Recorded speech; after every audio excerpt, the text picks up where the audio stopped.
Acompáñenme por favor, hemos venido a través de esta serie, vayan y hagan, viendo, explorando, escarbando de la escritura de este llamado nuestro. ¿Por qué es que nosotros estamos acá hoy en pleno siglo XXI hablando de esto de cristianismo, hablando de esto de la fe de los patriarcas? ¿Qué es eso? ¿Qué nos impulsa? ¿Qué nos mueve? Y bien, toda la propuesta es lo siguiente, que nosotros veamos desde la escritura el proceso histórico de este pacto, de estos pactos que Dios ha hecho con nosotros, que mantengamos enfocados nuestra mente, nuestro corazón en el hecho de que lo nuestro no es un ejercicio casual, sino que es un ejercicio histórico, es la continuación de un evento histórico, de un pacto histórico. Mire lo que dice la escritura, Génesis capítulo 12, este capítulo lo hemos estado mencionando varias veces, lo vamos a mencionar otras veces durante la serie, porque es tal vez el eje sobre el cual gira todo este pacto y este proceso de Dios. Génesis capítulo 12, versículo 3, dice la escritura: bendeciré a los que te bendigan y maldeciré a los que te maldigan. Por medio de ti serán bendecidas todas las familias de la tierra. Yo los animo a que ustedes mantengan en mente, si es posible, por el resto de los días de su existencia, esas promesas de Dios, ese pacto eterno de Dios con nosotros. Y hoy vamos a hablar de eso. En el capítulo 10 de Génesis y en la primera parte del capítulo 11 de Génesis, esta porción de la escritura habla de las naciones que existían yendo a través del mundo para llenarlo. Porque ese fue el mandato de Dios: vayan, reproduzcanse, llenen la tierra, sojuzguen la tierra. Nos invitó a eso, a que gobernáramos la tierra con él. Luego en capítulo 11 aparece algo interesante de Génesis. Al principio del capítulo 11 aparece algo interesante, y es que ellos están esparcidos en un estado de confusión, en un estado de división, de lucha, de fatiga, de competencia. Y deciden elaborar, deciden construir, deciden producir por ellos mismos unidad, fama. Es lo que nos dice la escritura. ¿Qué son empeños típicos del humanismo? ¿Cómo hago que alguien me reconozca? ¿Cómo construyo gente alrededor mío que apoye mis ideas? De manera que para Dios su promesa y su plan de redención que Él anuncia en este capítulo 12 donde estamos es natural y encaja de manera perfecta en la verdadera necesidad de las naciones en ese momento, o del corazón humano. Dios inicia todo este proceso con una persona, pero su objetivo, según nos dice la escritura, son todas las naciones de la tierra. La promesa a Abraham en Génesis 12 es la respuesta que Dios le está dando al problema del corazón humano, manifestado en esta confusión, en esta presunción, en esta arrogancia, en este miedo, en esta vergüenza que ellos están mostrando, y que es lo que la escritura nos relata desde Génesis 3 hasta Génesis capítulo 11.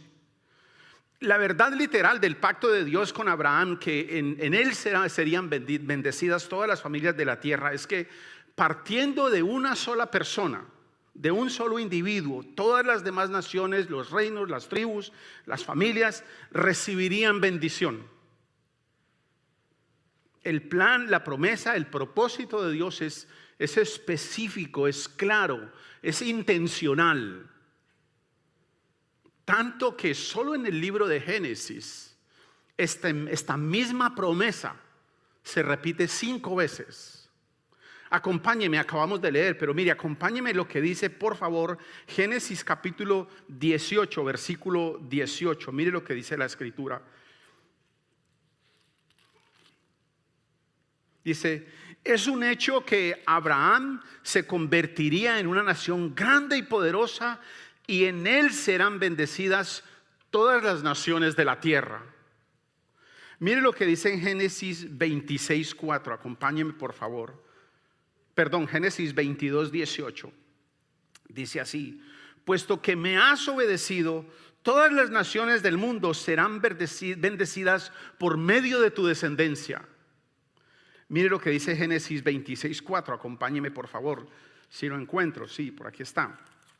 Dice: multiplicaré a tus descendientes como las estrellas del cielo, y les daré todas esas tierras por medio de tu descendencia, todas las naciones de la tierra serán bendecidas. Miren lo que dice Génesis 28:14. Acompáñenme por favor. Tu descendencia será tan numerosa como el polvo de la tierra. Te extenderás de norte a sur y de oriente a occidente.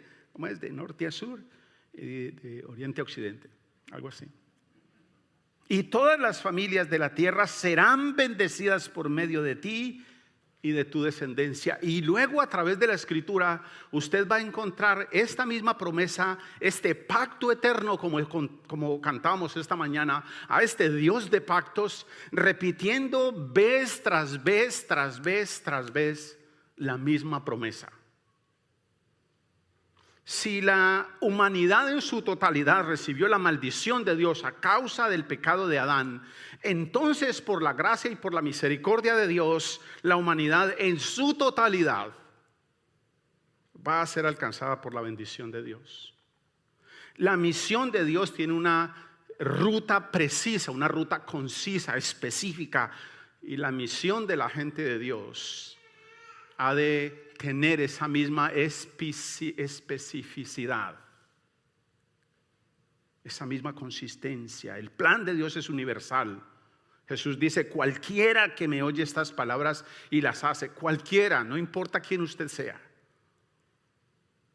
En la escritura vemos entonces la trayectoria de estas tribus, lenguas, naciones que en Génesis 10 estaban confundidos, intentando redimirse por ellos mismos, crear nombre, crear fama, hasta la gran multitud que nos dice la escritura, que nadie puede contar, de toda tribu, de toda lengua, gente de toda nación, redimida por el Cordero en la nueva creación. Todo esto que ustedes y yo estamos viviendo en nuestra fe es este proceso, esta lucha entre ustedes y yo tratando de reunirnos, o ustedes y yo creyendo que ya fuimos redimidos. Ustedes y yo queriéndonos dar nombre por nosotros mismos y que respeten mi nacionalidad, o que respeten mi profesión, o que respeten mi título. O ustedes y yo entendiendo que somos una nación, la nación de Dios. Y que el título que tenemos es administradores de los bienes de Dios, hijos de Dios redimidos del Padre. Acompáñeme por favor leyendo Apocalipsis, que es el final de la escritura. En Apocalipsis capítulo 7, versículo 9 dice: después de esto miré y apareció una multitud tomada de todas las naciones, tribus, pueblos y lenguas. Era tan grande que nadie podía contarla. Estaban de pie delante del trono, vestidos de túnicas blancas y con ramas de palmas en las manos. Gritaban a gran voz. Y sigan leyendo el pasaje, que es extraordinario. Apocalipsis capítulo 7. Esta es la razón por la que Pablo considera que el pacto de Dios con Abraham en verdad era el evangelio presentado de antemano. No sé para ustedes, pero para un buen número de creyentes el cristianismo es algo de la época moderna. Es algo que empieza a pasar con Cristo.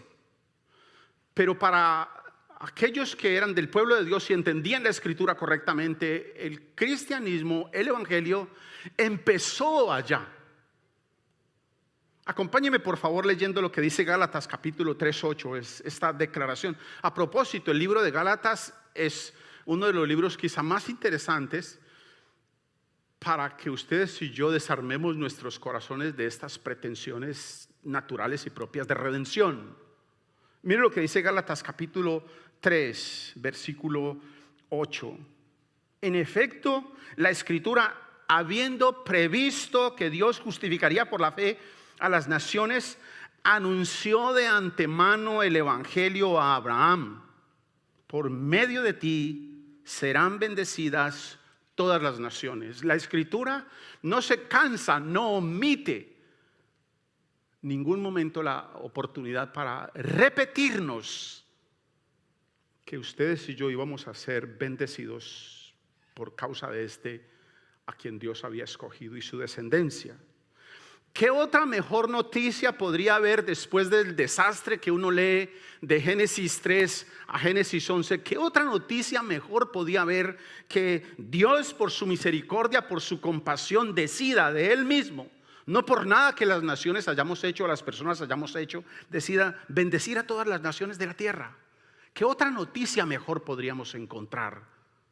Que alguien con todo el poder decida ir en rescate de unos que estábamos sin esperanza. La promesa y el pacto de Dios van desde lo particular entonces a lo universal.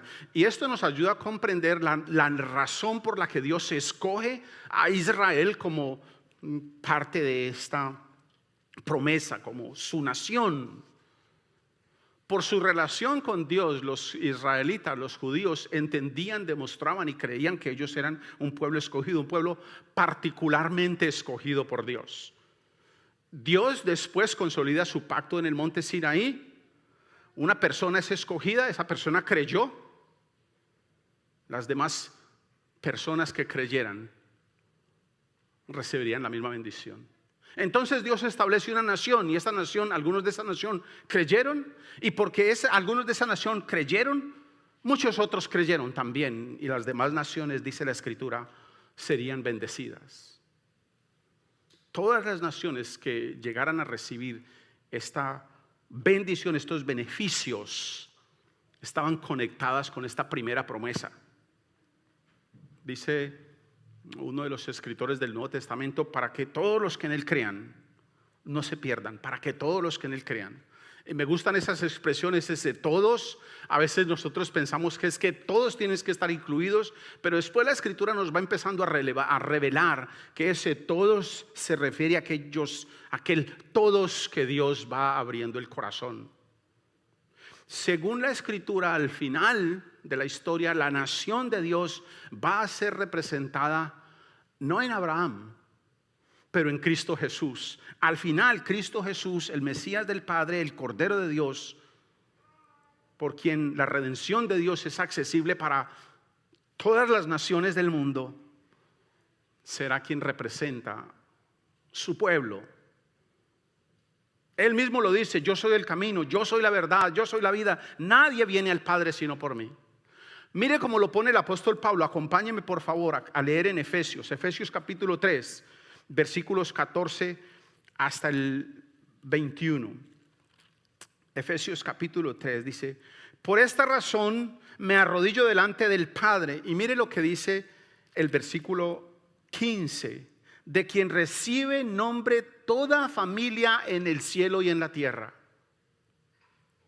Le pido que por medio del Espíritu con mayúscula, y con el poder que procede de sus gloriosas riquezas, los fortalezca a ustedes, dice el apóstol, en lo íntimo de su ser, para que por fe Cristo habite en sus corazones, y pido que sean arraigados y cimentados en amor, puedan comprender juntos con todos los santos cuán ancho, largo, alto y profundo es el amor de Cristo. En fin, que conozcan ese amor que sobrepasa nuestro conocimiento, para que sean llenos de la plenitud de Dios. Al que puede hacer muchísimo más que todo lo que podemos imaginarnos o pedir, por el poder que obra eficazmente en nosotros, a Él sea la gloria en la iglesia y en Cristo Jesús por todas las generaciones, por los siglos de los siglos. Amén. Y mire lo que dice, por favor, acompáñeme, otro pasaje que es muy conocido para todos nosotros, Hechos capítulo 4, versículo 12. De hecho, en ningún otro hay salvación, porque no hay bajo el cielo otro nombre dado a los hombres mediante el cual podamos ser salvos. La Escritura conecta este pacto que Dios hizo en Abraham con Cristo Jesús, nuestro representante ahora. Así entendieron los profetas, así entendieron los patriarcas, así entendieron los discípulos, así entendieron los apóstoles su llamado, la misión de Dios. Entendían su llamado como algo personal, pero como algo colectivo también. Eran una comunidad, la comunidad del pacto podríamos llamarla. Así debemos aprender a vernos a nosotros. Necesitamos, cada vez es mayor el número de creyentes que empieza a entender su llamado y su participación en la fe cristiana, no como una moda o una tradición, pero como la continuación de una historia establecida en un pacto eterno. Para nosotros, ustedes y yo somos parte de esa generación que camina. Ustedes y yo, como ellos, estamos entendiendo, estamos llegando al punto de entender nuestro llamado personal, pero nuestro llamado colectivo como el progreso de la misión de Dios. En el momento histórico donde Él nos ha ubicado hoy, en el lugar geográfico donde Él nos ha ubicado en esta ciudad, con las relaciones que Él nos ha entregado, como padres, esposos, hijos, amigos, vecinos. Ustedes y yo somos parte de la continuación de este pacto establecido. Hoy es igual para nosotros. Acompáñeme leyendo lo que dice, por favor, Hechos capítulo 10. Mire lo que dice Hechos 10 del 40 al 45. Dice así la escritura: pero Dios lo resucitó al tercer día. Pero Dios lo resucitó al tercer día y dispuso que se apareciera no a todo el pueblo, sino a nosotros, testigos previamente escogidos por Dios, que comimos y vivimos con Él después de su resurrección. Él nos mandó a predicar al pueblo y a dar solemne testimonio de que ha sido nombrado por Dios como juez de vivos y de muertos. De Él dan testimonio todos los profetas, que todos los que en Él crean, que todos los que en Él creen en Él y le reciben por medio de su nombre el perdón de pecados. Dice la escritura: mientras Pedro estaba todavía hablando, el Espíritu Santo descendió sobre todos los que escuchaban el mensaje. Los defensores de la circuncisión que habían llegado con Pedro se quedaron asombrados de que el don del Espíritu Santo se hubiera derramado también sobre los gentiles. Este es un momento de la historia donde aquellos que pensaban que el pacto era solo para ellos reciben la notificación de parte del Espíritu que ellos habían sido escogidos para una misión más grande. Wow, ¿cómo es posible que también a los colombianos Dios los redima? ¿Cómo es posible que también de ese lugar Dios llame personas? Dios, al elegir a unas personas, al llamar a unas personas, pone su elección en acción. La elección de una persona no es el rechazo de los demás. Al contrario, es como cuando, yo no sé si ustedes vieron la noticia años atrás, que unos mineros quedaron atrapados en una mina en un país en el sur, en Chile para ser específicos, y ellos escogen a uno de esos mineros, al más delgado de ellos, para que se introduzca a través de un pequeño orificio y vaya hasta la superficie y busque ayuda y encuentre ayuda y rescaten a los demás. De eso se trata la elección. La elección de Israel es la misma herramienta de Dios en su misión a todas las naciones. No es que con escoger a unos Él rechaza a los demás, es que Él escoge a uno y luego a una nación para que todas las demás naciones seamos beneficiadas. Si ustedes y yo vamos a hablar de gente escogida, de gente llamada por Dios, necesariamente debemos decir que ustedes y yo fuimos escogidos, fuimos llamados para continuar el plan de Dios, en bendecir a las naciones. El evangelio y el llamado que nos han dado ustedes y a mí no es para que ustedes y yo lo abracemos en nuestro corazón con timidez, sino para que lo explotemos. Ahora, usted no tiene que ser un evangelista de la calle. Es posible que Dios lo llame a eso, con un megáfono. Puede ser que sí.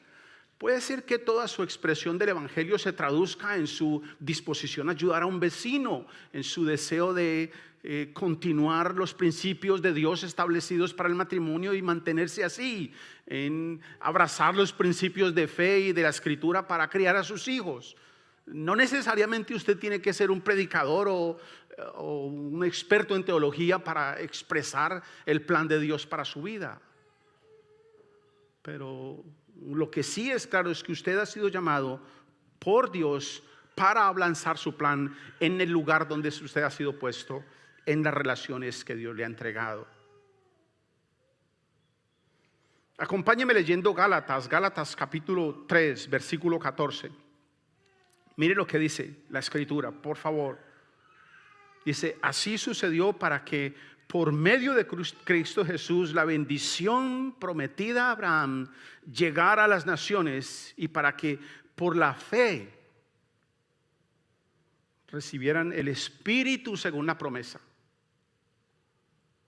Ustedes y yo no estamos practicando una religión donde puede que sucedan cosas.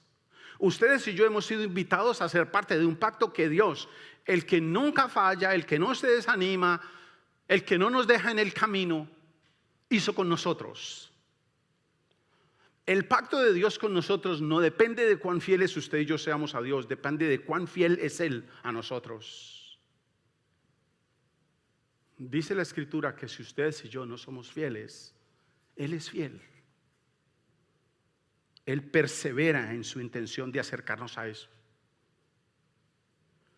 Según la Escritura, Abraham es el padre de esta comunidad multinacional de creyentes, esta comunidad multinacional que abrazamos la misma fe de él. En otras palabras, cuando usted vaya a hablar de Abraham, usted puede decir: mi tatarabuelo Abraham una vez iba y casi que sacrifica a su hijo. Según la Escritura, ustedes y yo somos sus descendientes. Acompáñeme por favor leyendo Romanos capítulo 14, capítulo 4.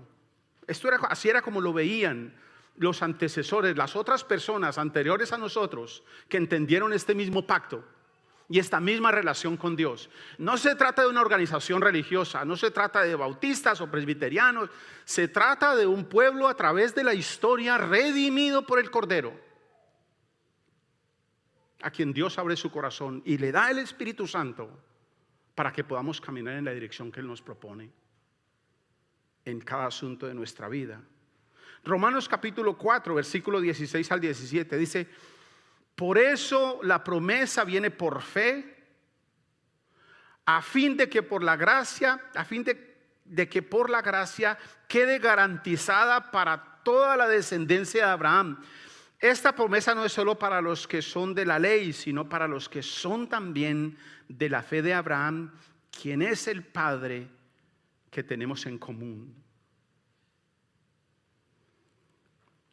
En esto la Escritura es bien explícita para que todos los que en Él crean. Nadie viene al Padre sino por mí, dice Jesús. Quienes de cualquier raza, de cualquier condición, de cualquier lengua, crean en Cristo Jesús como su único Señor, su único Salvador. Y la única forma de entender esto es si ustedes y yo procesamos correctamente qué quiere decir eso de que Jesús sea mi Señor. ¿Qué quiere decir eso de que Jesús sea mi Salvador? ¿En verdad usted entiende lo que significa que Jesús sea su Señor? El rey de su vida, el gobernador, el dueño de su vida, su Salvador.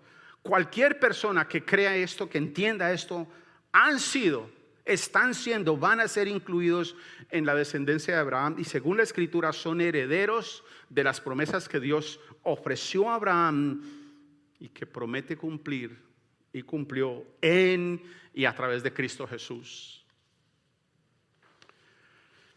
La última frase en Génesis capítulo 12 es en verdad un imperativo.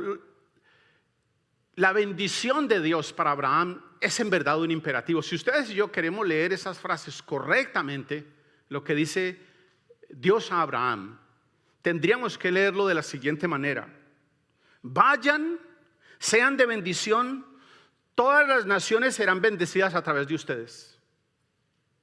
Así sería como la forma correcta. Y si queremos ponerlo en un lenguaje un poquito más moderno, tendríamos que decir lo siguiente: mientras van, ustedes van a ser de bendición para las naciones.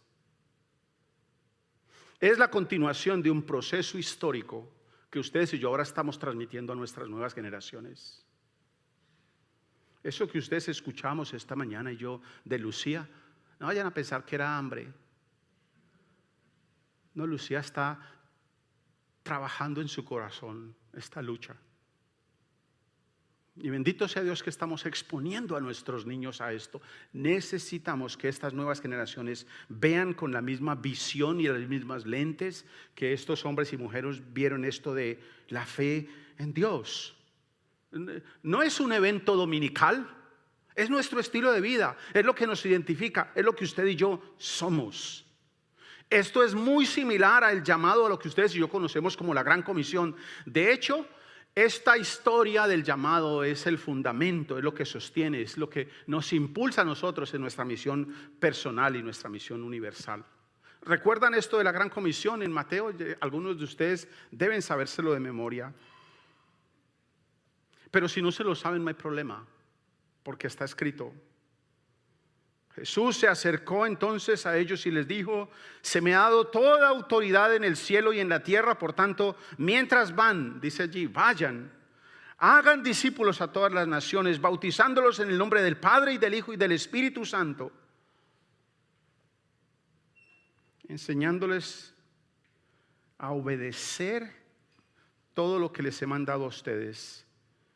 Y les aseguro, esta es tal vez la parte que nosotros perdemos, les aseguro que estaré con ustedes siempre hasta el fin del mundo. Ustedes y yo no hemos sido enviados acá a hacer una tarea que no sabemos hacer. Él está aquí conmigo. Yo no sé para ustedes, pero no hay cosa más deliciosa que uno estar haciendo una tarea que no sabe hacer con el maestro al lado y que el maestro sea tan generoso, tan compasivo, tan cuidadoso, tan amoroso como Cristo, ayudándolo a uno a corregir. No, de esa manera no, venga, le muestro cómo, y lo va enseñando a uno. Eso es lo que estamos haciendo ustedes y yo, caminando en esta dirección. Cuando Dios estableció su gran proyecto de redención en Génesis 12, no escogió criaturas celestiales, no escogió ángeles, sino que decidió llamar a la existencia una comunidad que Él bendeciría. Empezó llamando a un hombre anciano con una anciana estéril, y los convirtió en una familia de fe, en generaciones de fe. Después los hizo una nación, la nación de Israel, los transformó en la nación que Él llamaría. Y después, a través de Cristo, en esta comunidad multinacional, multigeneracional, de personas que abrazan la misma fe en estos pactos eternos que Dios ha hecho. Así que, como Benjamín no me puede entender todavía, ni Lucía, entonces Beatriz, Rebequita, que son los más jóvenes y que le bajan el promedio a esta sala de manera dramática, Rodrigo, Noelia, ustedes son esta generación a la que estos pactos se dirigen. Para ustedes son estas promesas. Esta generación debe ser impactada por la fidelidad de nuestros antepasados, pero de ustedes a mí. Siempre a través de la historia Dios ha transformado personas para el beneficio de las familias de esas personas, para el beneficio de las comunidades donde esas personas viven. El pacto de Dios con Abraham en Génesis es particular y es un pacto de Dios universal para su pueblo, para su iglesia. El despertar misionero del primer siglo no es algo nuevo, no es que la iglesia estaba comiéndose las uñas a ver qué hacía y bueno, vámonos de misiones. Realmente el despertar misionero del siglo primero es la continuación de esta historia. Fue en verdad el resultado de que ellos entendieron, volvieron a entender el pacto histórico, el pacto eterno que Dios había establecido con ellos como nación para todas las naciones. Era la continuidad de la expresión de la fe histórica. Nuestra fe no es algo cultural. Nuestra fe es un asunto de hechos históricos, pactos que Dios ha hecho con nosotros. El mandamiento, la compañía de Cristo, Él nos dice que va a estar con nosotros para siempre. El poder, la dirección, la llenura del Espíritu Santo combinados han de ser lo que sostiene nuestro llamado como iglesia. Que Él está con nosotros y que el Espíritu Santo está en nosotros. Eso debe ser el impulso y debe ser el significado primario de nuestro llamado. Como quienes vamos a pasar este pacto y el testimonio de estos pactos a Lucía, a Benjamín. Ustedes y yo estamos acá para eso. A Beatriz, a Becky, a Noelia, a Rodrigo. Y de ahí en adelante hasta Jorge. Toda esa gran brecha. ¿No les parece a ustedes un llamado extraordinario, un privilegio enorme? Que usted, en lo que usted es, en su profesión, en su casa, en su experiencia, tenga este privilegio de ser parte de este pacto. Ayer preguntaba yo algo con mi esposa hizo un almuerzo extraordinario, todos los días hace almuerzos extraordinarios. Pero ayer tenía una hambre yo especial, entonces me pareció súper extraordinario. Y yo me puse a pensar allí, ¿cómo sería la semana típica de Abraham? Las horas de almuerzo, ¿cómo serían? Nosotros tenemos algunos eventos de la vida de ellos, pero ¿cómo pasarían, por ejemplo, los jueves? ¿Cómo pasarían los viernes en la tarde? Porque todas estas generaciones han sido para que ustedes y yo veamos la historia. De manera que la idea de una iglesia misional, el vayan y hagan, no es precisamente una idea nueva. Tiene sus raíces, tiene su fundamento, tiene su existencia, tiene su origen en el mismo inicio de la Escritura y en el pacto eterno que Dios ha hecho con nosotros. Si tomamos el concepto bíblico de una comunidad de creyentes escogida, llamada desde Abraham, para ser vehículos de las bendiciones de Dios a todas las naciones, ¿qué otra cosa puede ser entonces la iglesia sino una iglesia misional? Esto es lo que usted y yo somos. Esto es para lo que usted y yo fuimos puestos acá, a la respuesta, a la gran respuesta, pregunta filosófica que hay en los grandes debates de universidad: ¿quiénes somos y para qué estamos? La Escritura nos dice con toda claridad: ustedes son mi pueblo y están aquí para que bendigan a las naciones. Bien simple. Ustedes no salieron de ustedes mismos. Yo los creé a ustedes y los creé para mi gloria, dice la Escritura. No hay que luchar tanto con cómo respondernos las grandes preguntas filosóficas de la humanidad. ¿Quiénes somos? ¿Y para dónde vamos? Simple. Somos el pueblo de Dios, puestos para bendecir a las naciones de la tierra, en el lugar geográfico donde usted se encuentra, en el momento histórico donde usted está, en las relaciones que usted tiene. Si no es misional, entonces no es iglesia. La vida misional se convierte entonces en la evidencia de que ustedes y yo hemos creído. Y como hemos creído, como sabemos que somos sus discípulos, la gente de Dios, el cuerpo de Dios, la iglesia de Dios, nos movemos en esa dirección. La iglesia de Dios es misional en todo lugar. Usted no tiene que ir a otra nación. Bueno, si quiere ir, puede ir, pero no tiene que hacerlo. Usted es misional, su misión empieza en su casa. Y yo no sé a ustedes, pero yo les tengo que decir esto, que lo digo cada rato. El sitio de mayor entrenamiento misional es la relación de pareja.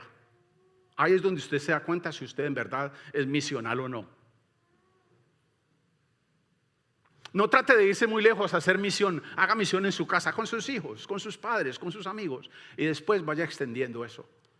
Pero parte allí. Ustedes y yo somos misionales. Oremos. Señor, damos gracias por esta mañana y por tu palabra, por tus pactos con nosotros, por tu sabiduría, por tu luz, por tu generosidad y compasión, por invitarnos al privilegio de participar con estas nuevas generaciones, con Lucía, con Benjamín, con Noelia, con Rodrigo. Gracias por la misericordia y la santidad tuya con estas nuevas generaciones. Pero por las generaciones que hay en esa franja enorme, por las que vienen, gracias por incluirnos en este pacto extraordinario. Gracias porque tus pactos son fidelidad y amor.